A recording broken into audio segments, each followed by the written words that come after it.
no more. Oh, my Lord. We won't have to cry no more. I tell you, we won't, church. We won't have to cry no more. Hi, and welcome to another special edition of KISS. Keep it simple, sir. Keep it simple, senor, senorita. Keep it simple, sisters. We are so thankful to come into your home once again, and wherever you may be, in your den, in your man cave. But we have a very special guest with us today. In fact, we have two special guests. Praise God that one is unable to be here with us, but he did send his writing that we will share with you at the end of the show. But right now we have a very special young man, David Claybrook, from our community. And as you will see, the subject today, I decided to name Letter and Message to Our Community. And Mr. Claybrook will be able to introduce himself, tell you what you want to, a little bit about himself. He's the president of the Westwood Neighborhood Association. And I'm gonna let him tell a little bit more himself about himself and what he does in our community in the Dayton area. Well, I'm really excited. Again, my name is David Claybrook. I'm the new president for the Westwood Neighborhood Association. Really excited about the new plans that I have. I believe it's important. It was important for me when I initiated this thing to come in with plans. And I looked at my neighborhood. I'm actually not from Dayton, Ohio. I'm actually from Columbus, Ohio, born and raised. And, you know, my mom always instilled in me the values of working in community, giving back, and you know, putting your work in and putting your time in and doing God's work. And she started me at a young age. I started going to the food bank. She started me at the food bank, and we would go every Saturday morning, and it was just an interesting experience for me as a young man, kind of learning what it means to give back and to serve. And you know, we would do all kind of stuff with the food bank and stuff like that. But that was my first thing that brought me to serving. And so fast forward a little bit to where I'm at now. I graduated from Central State University with a bachelor's in arts, communications, radio, and TV. Okay. And I was blessed to have, you know, God has always had his hand on me, and I've always had favor over my life. And, you know, just opportunities and things just always present themselves. I was able to, after I graduated, I moved to New York City, worked in the music industry with some major artists, and did that for about 5 years. And came back because I wanted to bring what I learned and what I experienced in my relationships back to the Gem City. I was coming back to Ohio, but I was like, if I'm gonna come back somewhere, I'm gonna come back to the Gem City, you know, because dealing with music, I mean, you know, our history with funk, and it was just like, you know, maybe we could rebirth a new era of funk with my relationships that I had. So what I did learn is that there was a little bit more education that needed to be added with our people in the Midwest. And so I know it was going to take some time. I kind of pivoted and did some other things. I'm currently now an administrator at a high school. I'm a dean of students at a high school. Been working in education for a little while. And it's kind of those experiences have kind of, I don't know, gave me more to who I am as a person. Yes. And you know, with where I'm at with the community, I kind of started focusing on the community because it was more of a selfish intent, I think, because it was kind of like my basic necessities and needs are not here anymore. They're taking all of our drugstores, the food deserts that's going on, and just all these different things that were happening on the West Side. And so for me, I'm not a talker, I'm a doer, you know. So I'm about making action, and I'm not gonna, if I see a problem, I'm gonna address it. And my addressing it is doing something about it. And so the first thing I started off with was doing some basic events because I wanted to bring my neighbors together. I felt like I live next to these people. I want to know who they are so they can wash my house when I go out of town. They can, you know, I can be safe around these people, and I can also help them in the same matter. it worked out. What I ended up doing was I threw a block party because I said, I know our people. Our people love music and they love food. Yeah. And I know I can bring them together that way. And the first time I did it, it was an amazing experience, brought everybody together. And what I identified with that is that now people on my block are all communicating and talking and helping one another. And it just gave an opportunity to build family. Yeah. What are some of the major oppositions that you may face? I know you told me the what, the where. Yes, I think we got the how. Yes, sir. So what is some of the major opposition that you look to overcome or work on at this time? Well, the first thing it's always a challenge with our people and changing the way that they think. Mm-hmm. And that's my first goal was to focus on the way they think. I created 30 plus programs for the community with proposal. With the whole budget and everything that's needed for the program for these programs to be pushed into the community. These programs are very needed. Mm-hmm. And in these programs, I addressed, family. There are programs in there for the youth. There's intergenerational programs for senior citizens and the youth coming together. And we've addressed some of the issues. I have a nutritional program in there. One of the major things that I also have is a farm. I have a farm called Dayton City Farms. Mm-hmm. And we were blessed to have the city working out a relationship with the city, and they gave me 7 lots to start with the community farming initiative. And it's one initiative to our farm, to Dayton City Farms. But it was important to start that one because I wanted to not only give people opportunity to receive fresh fruits and vegetables, but also, that whole saying of give a man a fish, teach a man a fish. And I didn't believe in just, hey, you come get these fruits and vegetables without me actually teaching you how to grow these vegetables. So mm-hmm. I have a partnership with Central State University, and I also have a partnership with Ohio State University with their extension programs. Okay. And so we're really getting ready to, we're in the process of right now. I've been really working hard, tilling the lots and getting the raised beds built, and we're getting set up so that specific area can become a fast track for that neighborhood. Fast track meaning there's a Edgemont Solar Gardens, and they also have a partnership with Central State. But what they do is the fast track program teaches people in depth how to grow, mm-hmm. And Central State will also assist with that. And I know you said something very important. Something I often talk about is the mindset. Yes, sir. A lot of times we have a lot of good programs, and we can even put $1 million if we could in their hand, but if the mind is not in the right place, we'll be unable to even keep those things. Yeah. I don't want to pick on the ladies, but they tell me they spend over $20 million on hair products every year. Mm-hmm. And so we do have finances there, but to get them out to the programs, is there any specific different way? I know you mentioned about the eating and the block parties. So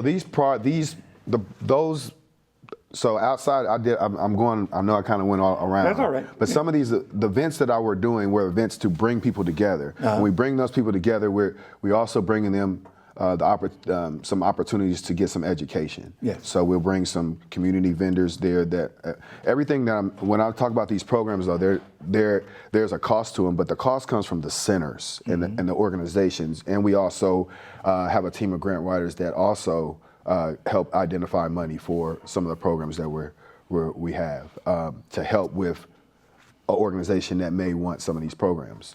For instance, one of our programs will be launched at the library starting in the fall, Metro Mix Lab. We went into the libraries, and libraries have these studios. Mm-hmm. And I kind of talked to them and said, hey, do you guys have any programming for these studios? They didn't have any programming, so I immediately created programming, sat down with the activities person at the library, yes. And we're on the road to maybe this fall to be launching this program. But I went out and got all the major producers that are from this area that have got major placements in the music industry, and they're going to be teaching these kids how to actually produce introduction to engineering. Audio engineering. Yes, great. Mm-hmm. And I think we talked one time at another time, the funding and so forth. It seems as if Westwood area haven't been getting the funding of the areas Yes, sir. It's very, it's disheartening. I want to say the least. Yes. I go to these meetings as the president representing Westwood, and a lot of these meetings that I'm sitting at, what I identified is that we're not sitting at the table. I go to these meetings and I'm asking questions. Hey, what about Westwood? And there's never really a response. I went to a presidential forum with the city, and I had a chance to they talked about the different projects that are happening within the city of Dayton. Mm-hmm. Yet again, Westwood, there's nothing. And we looked at the list of all these dots of all these places, and they're talking about all this different money that's coming from the city that's going in these different neighborhoods, but nothing in Westwood. And to me, that's it. Again, I'm a doer, so I'm not going to sit there and let this continue to happen on my watch. I know that we've been dealing for 30 plus years of redlining, but it's time for a change. Westwood is the second largest neighborhood in Dayton. When I talk to people that live in Dayton, everybody that lives in Dayton at least has a person that lived in Westwood, or they're either from Westwood. It's one of the two. And so that to me, and Westwood is, I would say, probably 85% African American, like 5% African, 3% white. It's just those numbers. Yes. But with that being said, I just look at it as our people in our community is continue to be deprived, we haven't been given the resources, and so I'm tired of it. So what I decided to do was to make a change. So this housing plan was really a important move to make, because I went to the city and I asked them about these 230 lots that they're knocking, the houses they're knocking down, and because I wanted to find out more about what the plan was. Yeah. So I kind of asked, if this plan is happening, is there a plan to suffice these houses that are being knocked down? And they didn't have one. So I said, if the neighborhood association was to create this plan, would you guys support it? They said yes. What I wanted to show in Westwood was the black community, rebuilding the black community with its own resources, its own money, its own developers, and everything. And we're on the road to that right now. Yeah. We're working on this housing plan. Consists of the Youth Empowerment Center, which houses the beautification program, which teaches youth how to cut grass and do landscaping and so on and so forth. It also houses a mentorship program called Guide that we'll be having for the youth. It also will house an automotive program that we'll be housing. Okay. And so that will be the start of it, but the Youth Empowerment Center is to enrich our youth, but give our youth in Westwood a place to go. That's one of the main components, because with that, we also are looking to teach, I have another partner guy that's going to be coming in to be teaching the youth how to build the tiny houses and push them out into the community. But then with our developers, we have developers that will be coming in to do commercial building, developers that will be coming in to do regular housing. We also have container houses coming to the table, a new thing. And the goal with these houses is to bring new technology into Westwood. If we're going to that community, if we're going to be building houses, we're going to upgrade the community to where it needs to be at. So we have a partnership with the solar panels. We put them up. We also have a partnership with the state of Ohio for the charging ports. And so those are some of a couple of pieces that we'll be upgrading the houses with, amongst other technology things that we're looking at. But the goal is to just put Westwood back on the map as where it used to be. We're looking at a community that was where funk was originated. And so one of the things that we'll be looking to do for Westwood is to make Westwood a historical neighborhood. Okay. With all people don't know, a lot of the history started right there in Westwood. We have the first house was built in Westwood. Okay. We have the first church was in Westwood. A couple other things you can go on about, but it's very rich in history, and I believe that it's time to. We talk about Dayton all the time, and we talk about the birthplace of aviation, but what about the birthplace of funk? We have 22 bands or so that came out of Westwood, practiced in Westwood, and so we want that history to be understood. I want Westwood to look like Oakwood. Yeah. It seems like they've been smothering out a lot, even in what's going on today. It's trying to destroy a lot of history. Absolutely. And when a person don't know where they come from, they have no where they're going. Mm-hmm. So for the general citizen, a general person that may be living in Westwood area now, what would be the message, or what should they be doing, or would you like to see happen? On the general, because we have to work together. Absolutely. The old saying that together we stand divided, we fall. We fall, but the division in the mind and understanding, and I appreciate what you're saying, because the history, the mind's a terrible thing to waste, but that's what we're doing, waiting on someone else. And it's our time, as I said with some of the writers, it's time for us to tell our own story.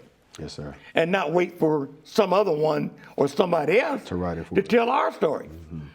Mm-hmm. So I appreciate it. And then again, your position, your job, I'm sure a lot of citizens in that area may not be familiar with your position and job, or what you're there to do for them as the president. Yes, sir. What I've identified coming in that, and it's unfortunate, but I believe that part of the reason that Westwood has not been evolved as where it needs to go is because of the lack of leadership.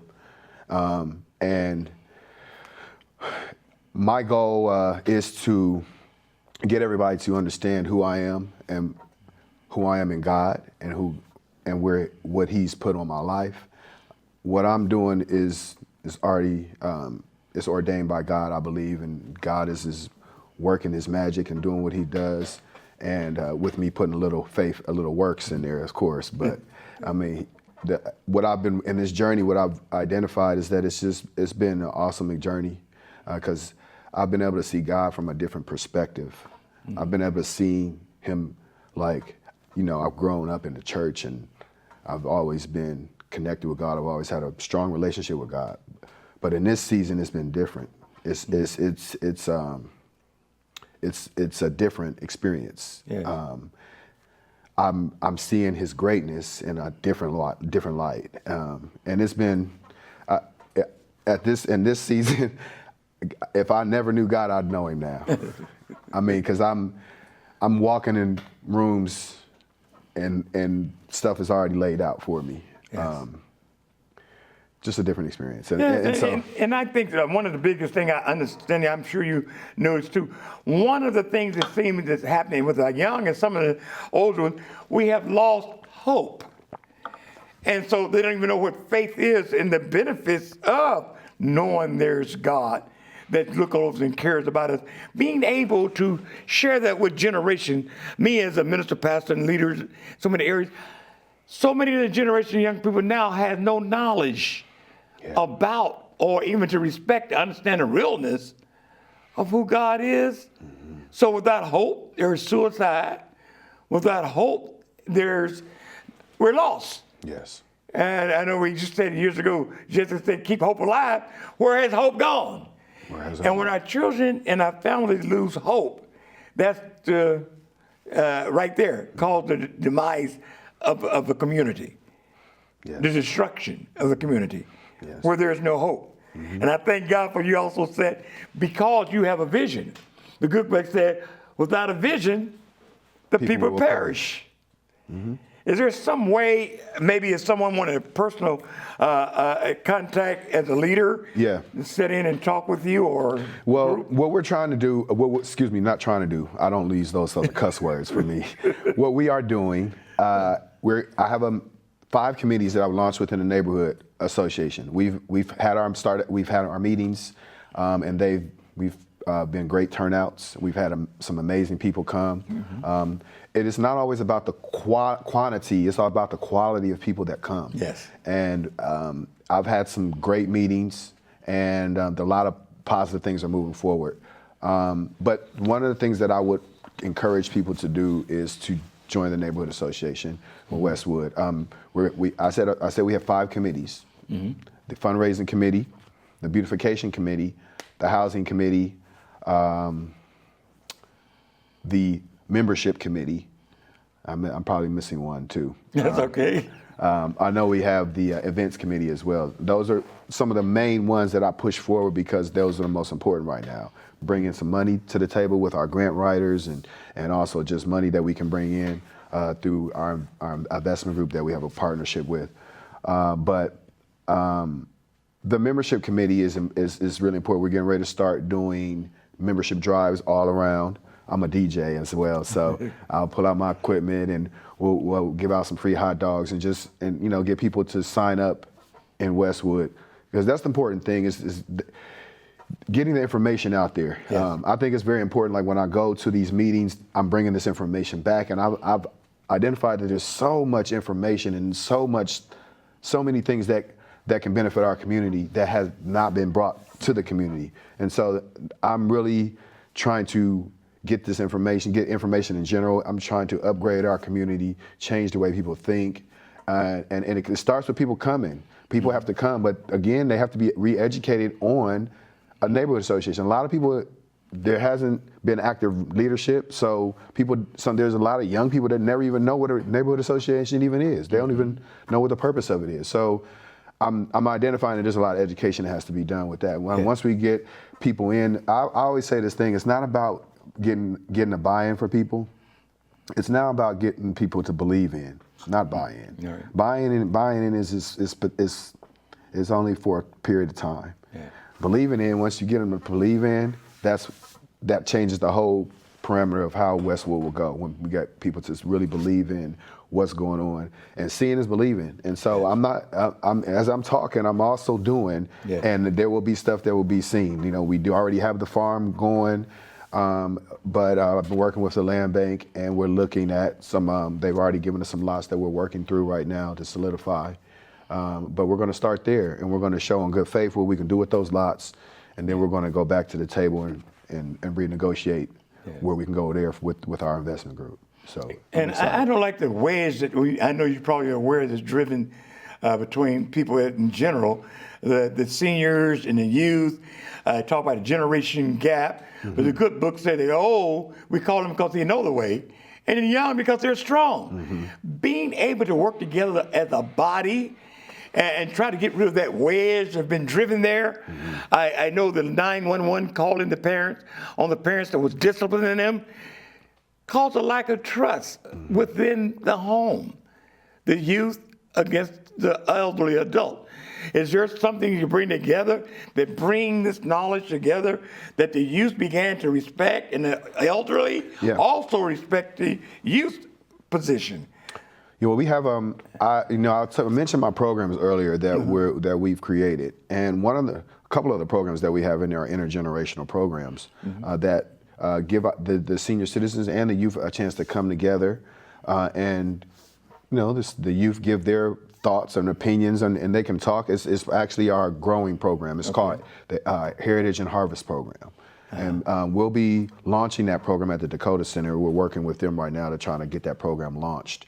It also will be launched at the Wesley Dayton as well. But though I believe that's where it starts, is creating some programming to create that gap and bridge that gap where now you have something that the youth like and you have something that the elderly like, and you can bring them together to kind of, teach one another.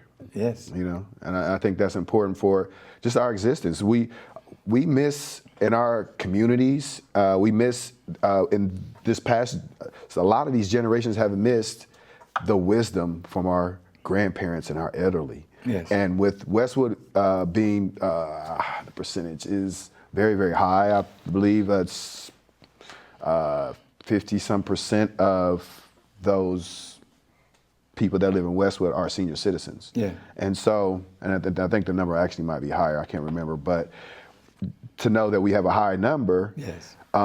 We're definitely trying to cater to them, but I'm also trying to identify, because, with the census being in 2020, things have changed. Yes. So I want to identify the youth that are in there to get them to kind of working. Oh, yes. One thing that we did, we're working with Thurgood and with Brother Malcolm. I can't think of the program in that right now. Malcolm Keith? Malcolm Keith, yeah. Yes. With Brother Malcolm, and working with them, and we were with them one evening. Brother Malcolm took us out to eat. We went to eat with the youth, and we told them, hey man, would you guys be interested in joining a junior neighborhood association? And they said, yeah, I want to be the president. I want to be the vice president. And that fast, we were able to put together a junior neighborhood association, which I think is very, very important, because now we're instilling the importance of serving and community and what it looks like from a younger perspective, and instilling that at a younger age. So now we're building our leaders for the future. So that's one thing that we are working on with Great, sounds great. But that's your camera there. Yes, but sir. I want you to look at home and got a minute left here, and perhaps say whatever pitch you want to say to the community today and what you'd like to see happen. Well, Dayton community, I appreciate thus far being a part of what I'm doing for Westwood and for the city of Dayton. I really have a passion for where God is leading me in my life, and I'm really just want to make sure that I'm doing and I'm being obedient to what God is having me to do here. And I want people to understand that there's a change that has to happen within our communities, not just Westwood, but especially Westwood. Of course, I have a heart for Westwood, but especially for Westwood, but in general. And we will be working on neighborhoods in general. Coming soon, I'll have an organization that we're creating right now that will consist of all the presidents from each neighborhood, that will be more of a climate control for all the neighborhoods, to kind of just be able to make sure that they're running the same way and everybody, their work is being done how it needs to, more of a quality control check for it. So, so when I talk about neighborhoods, I'm really passionate about rebuilding neighborhoods and revitalizing neighborhoods. The one that needs the most work is the one that I'm in. And so I just ask you all to support when you start seeing stuff. You know, if you want to help, we have a lot of different ways that you can help. I'm sure that my information they'll give you my information to be at the bottom somewhere and you can get my information. But if there's any questions, we do have our meetings every third Thursday of the month at Westwood Elementary. And it's typically always at 6 o'clock on the third Thursday of the month. So if you're interested and you want to know more about what we're doing in Westwood, come on out and we'll get you to working with us. Thank you. Get out and support your president. And the next one, we have a little reading from a citizen here in the Dayton area, Tico X, a message or a letter to the black man. A letter to the black man. Unconditional love will heal hate, envy, and jealousy within all mankind. We are procreated with a genuine love from our hearts flowing through our mind. We can, as human beings, promote peace and change in a world that is filled with greed, abuse, and lies. We have become confused, frustrated, and oppressed, with nowhere for the black man to run or hide. So many traps for the black man. He has been manipulated and used as an object for his work, pleasure, also circumcised from his mind. Every nationality that has benefited from his labor has contributed to his pain and turned to leave the black man destitute and confused about his language, culture, life, and name. These were stolen from him, leaving the black man naked and ashamed. This includes the work known as the Tuskegee experiment, done on black men's health and brain. As a zombie we live, but the result inflicted on his thinking remain the same. We are dead inside with no guidance or anything to call our own. The black woman is confined about our situation or confused about our situation because she has no man to help the black man regain his throne. She has lost hope, respect, trust, and faith in his vision as a black man, whose role was meant to keep her safe throughout her life and fulfill the Lord's plan. The black man has lost his direction of God's will and what he was and is intended to be, trapped and enslaved under pressure. He crumbles to a system not built for the black man's freedom or his rights to be. Being a black man in America, we are fighting against all obstacles, still wanting to be mentally free. We are unchanged physically, but mentally, we still hang from a tree. What do we do to separate the pain from what we believe and see? What must feed our children? The Word of God, by giving them something spiritual to eat. We receive our blessings from God and must keep our adolescents away from sin, drugs, and guns. It is our obligation to teach them how to think instead of our black children killing each other over a dead president and printed on a one. We as black men have become the number one enemy, feeding internally on ourselves. Through self-hatred, self-destruction, eating from the forbidden fruit of jealousy and greed, envy, anger, and lies. These are all the attributes of the devil. This is the real reason why we die, because we look at life and emulate bad examples and what others want and expect us to be. We measure our faith in money and spend it on material things that will not set us free. We have lost sight of reality and control of our lives, drowning in a mental pool of fire, burning in our souls, living a lie. Fighting for liberation, justice, peace, and equality will always be on our minds. We have been programmed to serve the needs of others and have neglected our own purpose in our lives.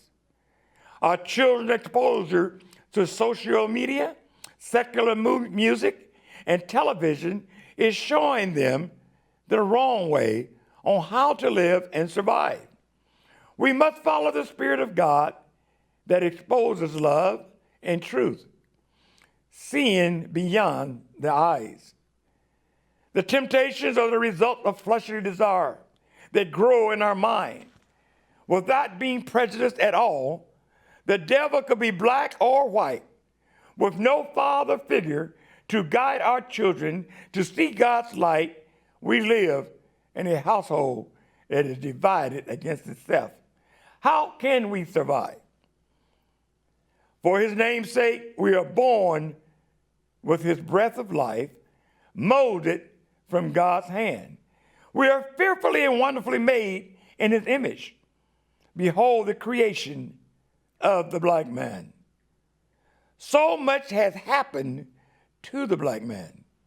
God, forgive our enemies as we pray. God, give us your strength to endure this life in our flesh of hell another day. We're caged in our own human mind, behind a wall of darkness, with nowhere to escape. We must create peace and love through our relationship with God, who gives us his mercy and grace. We live in a place where there are no friends in this world, but God's words to keep us sane and alive. How can we ever tell what love is when we kill off our own black kind? We must look around and realize what we have done to each other in this insidious time. For money, fame, and material things give off a false shine. We have been looking for love in all the wrong places, searching high and low in our mind. steady searching for the right words to satisfy our ego, intimidated by what we see. The mirror is a reflection of the pain and resentment of what we were to be. We have been trained to love others through their money, those who have enslaved us for themselves. They have stolen our heritage, wealth, land, gold, diamonds, oil, invention, and even our recipes, selling them back to us for a profit with taxes to provide their families and their communities. A message to the black man: how we think is how we live. A message to the black man: what we give is what we receive. A message to the black man: how you die is how you would be remembered. This is a message to you, black man, written by Tico X. Glory be to God, Tico X. This being written from a young business owner right here in the Miami Valley, and his expression of sharing the letter and the message to our community, and specifically to the black man. God bless you. May heaven smile on you is our prayer.